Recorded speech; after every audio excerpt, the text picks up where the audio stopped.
प्यारे छात्र एवं छात्रा, आज 14 दिसंबर है। आज भारतवर्ष में राष्ट्रीय ऊर्जा संरक्षण दिवस मनाया जा रहा है। राष्ट्रीय ऊर्जा संरक्षण दिवस यह 91 से प्रारंभ किया गया था मनाना।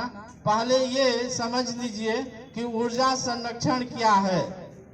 ऊर्जा संरक्षण हम प्रतिदिन अपने दैनिक कार्यों में ऊर्जा का उपयोग करते हैं। ऊर्जा कार्य करने की क्षमता भी होती है, ठीक ना। इसका इतना महत्व है, इसीलिए कक्षा 6 से ही हम पाठ्यक्रम में, साइंस के पाठ्यक्रम में इसको शामिल किया गया।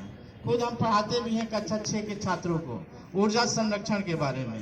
तो ऊर्जा संरक्षण और ऊर्जा दक्षता दोनों में अंतर है। ऊर्जा संरक्षण मतलब ऊर्जा का विवेकपूर्ण प्रयोग, ताकि हम ऐसा प्रतिदिन का काम करें लेकिन कम से कम ऊर्जा का उपयोग हो।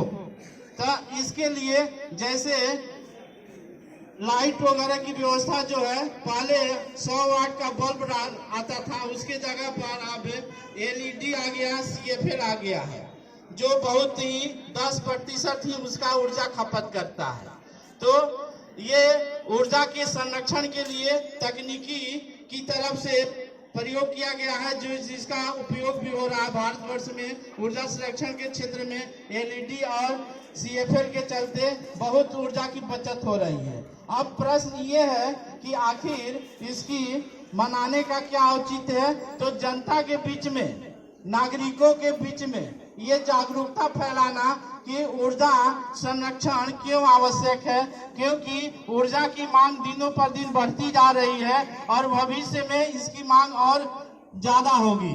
तो जो ऊर्जा है उसको हम लोग को बचत करना है। साथ ही साथ एक और भी चुनौती आया है कि जो ऊर्जा हमें प्राप्त होती है वो उससे पर्यावरण में ग्लोबल वार्मिंग और जलवायु परिवर्तन का भी कारण है।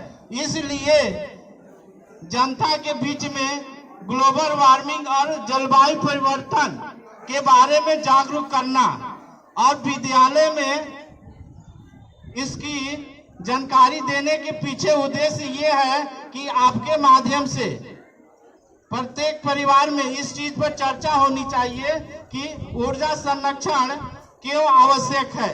तो हम आगे इसकी चर्चा और करते हैं। व्यक्तिगत स्तर पर हमें अपने कामों को प्रयोग करने में ऊर्जा यूं ही नहीं बर्बाद होने देना चाहिए। आप इधर सुनिए, इधर छोड़िए, वो सब काम होते रहेगा। के लिए अंतर्राष्ट्रीय पहल भी हुआ है। क्योटो 1997 में सम्मेलन हुआ था, विश्व के देश इसके लिए राजी हुए थे।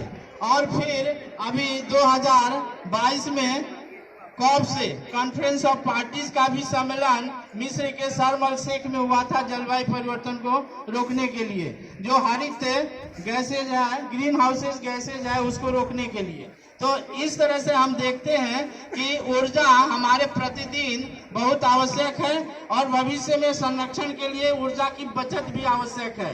तो आप लोगों के माध्यम से प्रत्येक परिवारों में ये चर्चा होनी चाहिए कि कम से कम ऊर्जा का प्रयोग करें, ताकि हमारा काम भी निकल जाए। जैसे थोड़ी दूर जाना है तो जीवाश्म ईंधनों का प्रयोग न करके, मोटरसाइकिल का प्रयोग न करके हम साइकिल से चले जाएं और सार्वजनिक साधनों का प्रयोग न करके सार्वजनिक साधनों का प्रयोग करें, व्यक्तिगत साधनों का प्रयोग न करें। इस संदर्भ में ऊर्जा संरक्षण, ऊर्जा दक्षता हमारे केंद्र सरकार का ऊर्जा मंत्रालय है, उसके द्वारा एक ऊर्जा संरक्षण अधिनियम 2001 में लाया गया था, जो ऊर्जा संरक्षण ब्यूरो का गठन किया गया था, जो मकानों में ऊर्जा किस तरह से खपत कम हो उस पर ध्यान और दिशा निर्देश दिया गया था। और साथ ही साथ उपकरणों में भी कंपनियों को भी दिशा निर्देश दिया गया था। इफिशियंसी ब्यूरो जो होता है ऊर्जा मंत्रालय के द्वारा। इसलिए आप लोग व्यक्तिगत स्तर पर ऊर्जा संरक्षण पर ध्यान देंगे। आज इतना ही। वाणी को पूर्ण विराम दें। धन्यवाद।